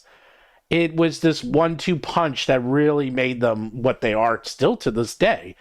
And I'm sure there's more to it, but I'm just talking about when it launched. I'm not talking about like the years after because things changed since then. But the guy they hired knows this. Okay, he knows how and what made WoW successful, and this is going to happen overnight. But I'm very carefully looking and watching to see how they adjust it, because they've publicly said that they're going to kind of use the model that he used at Blizzard to make World of Warcraft so popular. And the good news is it does involve using the community, and it does involve using like the OGL type content, because without a big, strong community, you will not have a game. So that's the good news, is they can't do this on their own. And hopefully this guy from Blizzard realizes that, because that's Blizzard's secret. I mean, Blizzard's secret is community. And when they lose their community, look at Overwatch 2. Like, Overwatch 2 was something no one asked for, and they came out with it and the community rejected it, and now it's failing. It's not failing. I mean, maybe it's only making $1 billion a year instead of $1 billion a month, but for them, it's failing. And that's kind of a big deal, because if you don't listen to the community, you're going to fail. And everything can fail. That's the thing. It's like, I know it's unfathomable that D&D could fail, but let me tell you, WoTC was this close. I mean, this close to selling D&D to Fantasy Flight and have them publish it. Yeah. I mean, D&D almost failed in the late 90s. It almost failed. It has almost failed so many times that it has a guardian angel. I can't even believe how many times this thing has almost failed, and yet it keeps coming back from the dead. But in some ways, you could argue it was kind of on the ropes when 5th edition was being published. Right? Okay, not only was it on the ropes, fifth edition felt, I call it the swan song edition. No, I really thought it was going to be No, it was on the ropes. You know how many people were full-time employees? Yeah, like less than 5. No. It was. Wait, guess how many employees were full-time employees, according to Ben Riggs. It's like Perkins, Crawford, and then like Merles. Nope. They were on the Magic team at the time. You know how many people were on the full-time on WoTC on full-time. If you're gonna put them as saying on the Magic team, then it's gonna be like 0 or something. That's what one. You're right, Mark. One person. That's it. Was one it person. Winiger? What's that? No, it wouldn't have been Winiger at that point. Who was it? I think it was Crawford. Oh, just Crawford. Okay. And that's it. Everyone else, the reason they did it because... but realistically, there were like 4 or 5. Yes, they did. No, even though they weren't listed. Correct. They did that because D&D was losing so much money, and they were about to sell it to Fantasy Flight, and they didn't want Fantasy Flight to buy it. So to basically juice the books, they moved as many people over to WoTC, and then... over to Magic, and then they had them work on D&D. And by the way, the reason why the DMG is such a freaking mess is because James Wyatt was writing it, and then halfway through writing it, he was moved over to Magic, and he didn't finish it, and he had too much. They actually gave him work to do in Magic. They didn't just say, "Oh, we're going to move you to Magic, and then we're going to let you finish the book." It was like, "No, we're moving you. We got stuff for you to do." So they literally had to find and just throw it together and finish it in time. So that's another reason why the DMG. It is a miracle of miracles that not only that D&D still exists, but that 5th edition is even coherent at this point. It is, when you hear the stories, you're going to be like, it is a mind-boggling. It's mind-boggling. It's just mind-boggling that anything came out because they were basically done with they were done with it. It was. I mean, it was the dregs. It was what was left. It was the last gasps. And it's crazy to me. Again, like you said, there were a lot of other external factors, but maybe it's also said something about the game. Maybe the fact the game is, this is the thing I think people miss sometimes. And I know I have a hard stop at 5, but we're gonna finish up. People talk about Stranger Things and people talk about all that. I think part of the success for 5th edition and the reason it did so well is because it was a mess, and it is a mess. And I think that actually worked extremely well to its advantage. I 100% agree with you because 4th edition was so beautiful. 4th edition was perfect. So tight, so well designed that it completely failed. It had no rough edges. Right. It had no it was just it was so gleamingly well designed that it was not controversial in any way. Yes. Well, but actually, let me actually interject here. And this conversation's kind of been happening a little bit lately in the Pathfinder 2 universe, and I know Mark's been weighing in on it. I think part of the problem with 4th edition from two factors. One is, as you said, it was a very tightly written rule set. And 2, you had the GSL. Oh, well, so GSL killed it, yeah. And what I think that meant is that the GMs and the community didn't feel like they owned the game. There's an idea of 5th edition, whether you're homebrewing the shit out of it as a GM, as a DM, or you're getting stuff from third-party publishers and you're mix and matching, but at a certain point, it's like it's your game. You feel like an ownership of it because you're like, I had to, raise this thing up myself. Sure, I may have adopted it, but it's my son now. It's my daughter now. Whereas D&D. 4th edition, because it didn't have the third-party content and because it was kind of like, this is the game and you'll play it like this. And if it's not in Dragon Magazine official, don't be using it. There was an element of it, even though it was very well designed and worked for the most part. I think people didn't feel that same sense of ownership with it. They might have said, this is a better game. And this is where I always talk about when I talk about your home campaigns. I said, it's like your kid's horrible art drawing that you put on the refrigerator. Sure, it's terrible. You know that, but you love it because it's yours. It's your kid. Even if your kid's ugly, they're cute. They're beautiful because they're my kid. So I think that's how people felt about their 5th edition games, that they felt this sense of ownership that they had to step in. I'm not the DM. What is it? I'm not the step DM. I'm the DM that stepped up. It's like that's pretty good. It's like one of those. So wait, are you saying 5th edition is the reason it's so popular? It's the same reason 1st edition was so popular? Is that it's a beautiful mess? Yeah, kinda.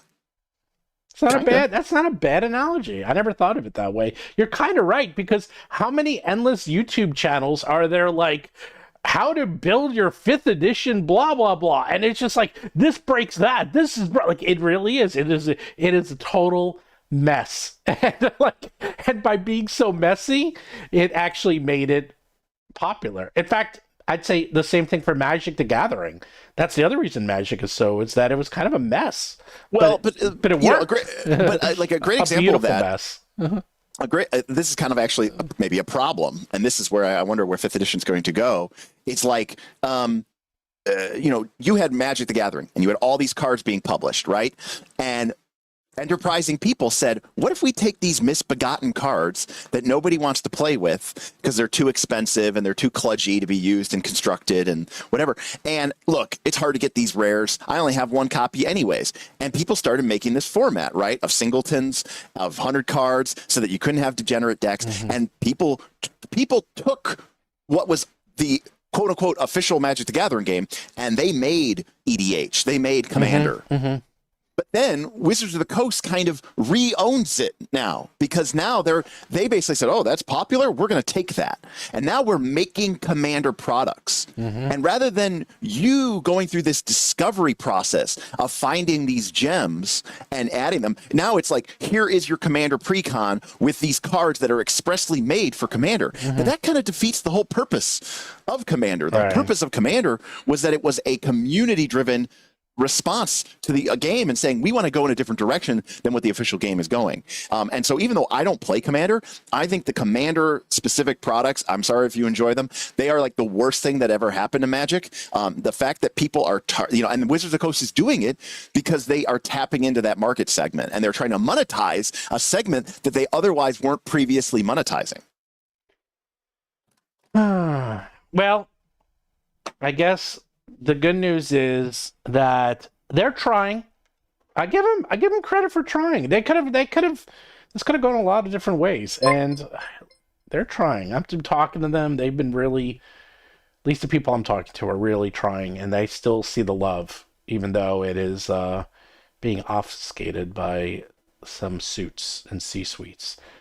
Big Kid says, are you saying that I had the same taste in TTRPGs that I do in Women a Hot Mess?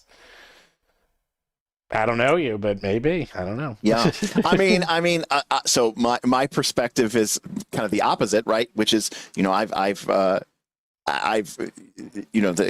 there's kind of this stereotype, right? Of like, women want a bad boy, like they want a guy that's a mess because they want to come in and they want to fix him. They want to fix him. They want to make him their own. They want to mold them. So they want that compliment. That's why they like D&D. They can come in and fix D&D. But then when they date, me, and they go, wow, this guy kind of has it together. He knows how to take care of himself. And that's why you don't have a girlfriend. And that's why I'm perpetually single, right? Because you're too good a catch. I'm 4th edition. You're the boyfriend. 4th edition. I was just about to say that. You are our 4th edition. You got to become a little bit more 5th edition, Derik. I'm designed too well. Oh, God.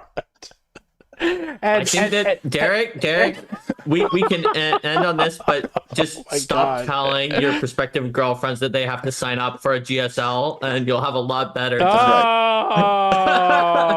that was pretty good. Meanwhile, we got Mark here, who's Mr. Pathfinder. He found his wife, Mrs. Pathfinder. Well, right, but that's because she wanted someone who had all the answers, and Mark had all the answers. That's true. Mark does have all the answers. If you ever have a question about the rules, there he is, and now she's married to him. I will always know the rules. But yeah. So, anyways, I guess what I'm trying to say is, I think that when you go back to those early days, and I've talked about this on my channel, of those early days of D&D, it was my campaign. You designed your dungeon. Yeah. It was like your baby. You sat down with a piece of graph paper and you put in, the hours, the sweat equity of making your different dungeons. And you put a lot of yourself into those games. And then, but that took time, and that also raised the barrier of entry. And so over the years, TSR and then Wizards of the Coast tried to, we're going to make this easier for you, and we're going to do all the hard work for you. And that's how you got like 3rd edition, 4th edition. And then with 5th edition, they were kind of like, we don't care. Our company's falling apart anyways. And I think what ended up happening is, even though people were sometimes running it, like I see this all the time, people go, I had to run Descent of Avernus, but I had to completely rebuild it. Or I ran Ravenloft, but I had to completely redo it. And what they don't understand, even though they're complaining, is what they're actually saying is, I became more engaged with it than ever because I had to get personally involved. I had to take the wheel. I had to take ownership. And now, instead of being able to pass the buck onto the system, I understand that the person that is primarily responsible for whether or not my game session is a success or not is me. Not oh my God. So you're saying they purposely make all their products subpar? They're like, we have this adventure. I'm reading it. It's amazing. We got to make this. We got to break it here. We got to break it there. We got to bring... if we don't break the adventure half broken, there won't be any YouTube content. There won't be any complaining. People can make it their own. Break it to pieces. Well, luckily, the universe tends towards entropy. So I don't think you actually have to try that hard to get things to. You just have to not try to fix them, and they'll kind of come out pretty rough in the rain. And so I mean that's I don't know. That's my thought on it. Will has D&D learned from their past mistakes? Maybe it's a good thing if they haven't, because the mistakes they keep making in a weird way keep making people feel more connected to the community than they had before. Well, I think there's a difference between what you call the mistakes there with the way that those books were done, which maybe weren't mistakes, and the mistakes in the PR and the way that they treat people. And that is they've learned that they can't treat people quite the way that they tried to do. I think that's my take home is there are people in WoTC, they've been there all along, that knew that. Maybe they'll be listened to now because the higher ups have learned that you can't just keep doing this and have no pushback. The trend has been that they will continue to make these mistakes anyways, though, because if you had asked me if this copyright strike thing was going to happen, like I would have said, of course not. They're not going to fumble the bag again. And they did. Steven predicted it. I called it a full day. I would have guessed that there was a good chance anyway. Steven Glicker, the master of the universe, okay? I'm talking about like an ordinary person like myself, Steven eats dragon. I'm a man of the people. I don't eat dragon. I'm just very good at predicting companies. Okay, I'm just it's a weird talent. All right, I don't know how or why. Although we're in a weird place. I'm having a hard time. I'm not actually having a hard time. I'm very curious to find out more what's going behind the scenes, because the war is internally at WoTC is causing havoc. Anyhow, do like and subscribe. All that YouTube jazz. If you leave, we have to comment, let Derik go. He's got racquetball, but you can win this. I will put new winner every week, and I will send it to anywhere in the world as long as you get mail. And the other thing is, do check this out. Just go to kickstarter.rollforcombat.com. You can the Kickstarter starts September 3rd, but you will get this. Whee! Look at this. Look at that little chart. Oh, this thing is very cool. I didn't even show this to you, Derik. I could have given you one. Oh, look at the dice in there. Oh, they're so tiny. Thick. I know, they're really tiny. But you can put other things in here. I personally put mints in it. So mine. And Steven, if they do the $1 pre-order, they get a second chance to win the Player's Handbook, right? Yes, they get the second chance, because I choose one from the comments and I choose one from the pre-order. And also, once the pre-order is over, you can't get we're doing limited edition animated tokens, which will be not part of the Kickstarter. The Kickstarter will have over 500 animated tokens, which no one does, by the way, except us, because it's really hard, but we figured it out. And this little Locket keychain, well, it's not a keychain, this little Locket pocket watch dice thing that you can be the coolest person around and say, look, I'm bringing out my Kraken dice set. So there you go. Yeah. Where are you going, Derik? You gonna go play racquetball? Well, he's off to racquetball.